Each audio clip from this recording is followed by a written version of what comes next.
Si justement les politiques s'étaient davantage mobilisés, j'aurais peut-être pas passé par toutes ces étapes assez horribles que je souhaite même pas à mon pire ennemi, quoi. Aujourd'hui, on est à Paris, dans le 5e arrondissement, et on va chez Maxime, 29 ans, bipolaire et engagé. Son combat, c'est la santé mentale. Pour ça, il interpelle les politiques et il leur demande une chose, en faire une priorité nationale. En France, il y a 12 millions de personnes qui sont concernées par les troubles psy. Je pense que masso menos, la moitié sont dans le mal.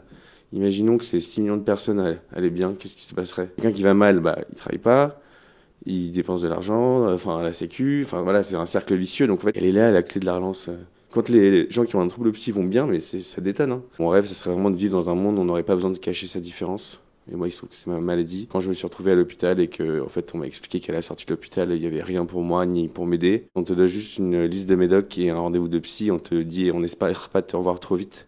J'aurais aimé qu'on me dise, va voir Maxime de la Maison Perchée, tu vas voir, il avance, il arrive à vivre avec sa maladie au quotidien. Peut-être qu'il a des soucis, mais au moins, il en parle et il essaie d'avancer du mieux qu'il puisse. Tu les interpelles, les politiques? J'essaie de militer le plus possible auprès des politiques pour essayer de trouver des solutions et essayer de faire changer et bouger les lignes, quoi. J'ai rencontré le président, j'ai rencontré les ministres, j'ai rencontré Madame Hidalgo, j'ai rencontré beaucoup de monde.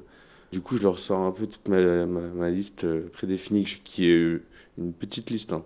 C'est petit 1, rendre obligatoire des cours d'éducation psychique au collège, au même titre que sexuelle.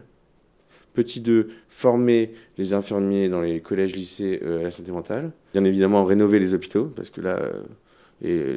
moi qui étais à l'hôpital, franchement, c'est une honte, quoi. Je voudrais qu'il y ait plus de gens concernés par le handicap au gouvernement. C'est plein de petites choses qui peuvent paraître toutes bêtes, mais qui permettraient une vraie relance et une estime des gens, en fait. Les gens, ils ont besoin qu'on leur prouve qu'en fait, on croit en eux et qu'ils peuvent y arriver. Et la majeure partie ont juste envie de vivre, en fait. Toi, t'as pas d'étiquette politique? Non, j'en ai pas, justement. Et j'en ai déjà une, c'est que je suis bipolaire, donc ça me suffit. J'ai vraiment pas du tout prévu de faire ça de toute ma vie, en fait. À la base, moi, j'étais étudiant en école, j'habitais en Chine, quoi, donc rien à voir.